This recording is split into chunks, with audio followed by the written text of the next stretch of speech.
ಮಂಗಳೂರು ದಕ್ಷಿಣ ವಿಧಾನಸಭಾ ಕ್ಷೇತ್ರದ ಮಂಗಳೂರು ನಗರ ಹಾಗೂ ದಕ್ಷಿಣ ಬ್ಲಾಕ್ ಕಾಂಗ್ರೆಸ್ ವತಿಯಿಂದ ಕೇಂದ್ರ ಸರ್ಕಾರದ ಅಗ್ನಿಪಥ್ ಯೋಜನೆಯ ವಿರುದ್ಧ ನಗರದ ಮಿನಿ ವಿಧಾನಸೌಧದ ಮುಂಭಾಗದಲ್ಲಿ ಪ್ರತಿಭಟನೆ ನಡೆಸಿದರು. ಪ್ರತಿಭಟನೆಯಲ್ಲಿ ಮಾಜಿ ಶಾಸಕ ಜೆಆರ್ ಲೋಬೋ ಮಾತನಾಡಿ, ಕೇಂದ್ರ ಸರ್ಕಾರದ ಅಗ್ನಿಪಥ್ ಯೋಜನೆ ಜನರಿಗೆ ಮೋಸ ಮಾಡುತ್ತಿದೆ. ಜನರಿಗೆ ಅಲ್ಪಾವಧಿಯ ಸೇವೆಯನ್ನ ನೀಡುವ ಉದ್ದೇಶವಾದರೂ ಏನು ಎಂದು ಪ್ರಶ್ನೆ ಮಾಡಿದರು. ದೇಶದಲ್ಲಿ ಅಗ್ನಿಪಥ್ ಯೋಜನೆಯನ್ನು ಜಾರಿಗೆ ತರುವ ಮೂಲಕ ದ್ವೇಷ ರಾಜಕಾರಣ ಮಾಡುತ್ತಿದ್ದಾರೆ ಎಂದು ಆರೋಪಿಸಿದರು.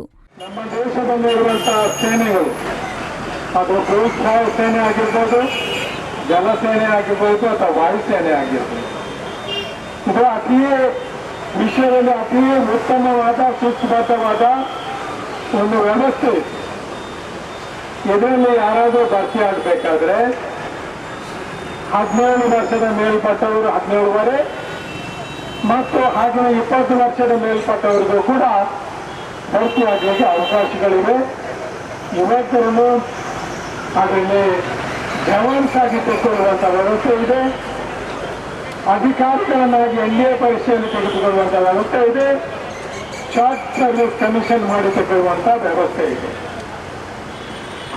ಯಾವಾಗ ಒಬ್ಬ ವ್ಯಕ್ತಿ ಸೇನೆಯಲ್ಲಿ ಭರ್ತಿ ಆಗ್ತಾನ, ಅದು ಪೊಲೀಸ್ ಇಲಾಖೆಯ ವೃತ್ತಿಯಲ್ಲಿ ಒಂದು ಶಿಸ್ತುಬದ್ಧವಾದ ಒಂದು ವ್ಯವಸ್ಥೆ.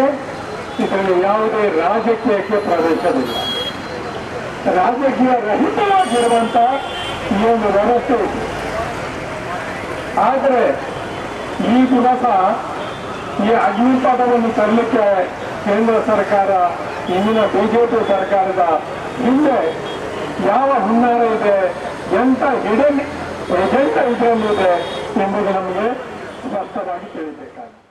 ಪ್ರತಿಭಟನೆಯಲ್ಲಿ ಮಾಜಿ ವಿಧಾನ ಪರಿಷತ್ ಸದಸ್ಯ ಐವನ್ ಡಿಸೋಜಾ, ಕಾಂಗ್ರೆಸ್ ಮುಖಂಡರಾದ ರಮಾನಂದ ಪೂಜಾರಿ, ಟಿಕೆ ಸುಧೀರ್, ಕಾರ್ಪೊರೇಟರ್ಗಳಾದ ಶಶಿಧರ್ ಹೆಗ್ಡೆ, ಪ್ರವೀಣ್ ಚಂದ್ರ ಆಳ್ವಾ ಸೇರಿದಂತೆ ಮೊದಲಾದವರು ಉಪಸ್ಥಿತರಿದ್ದರು.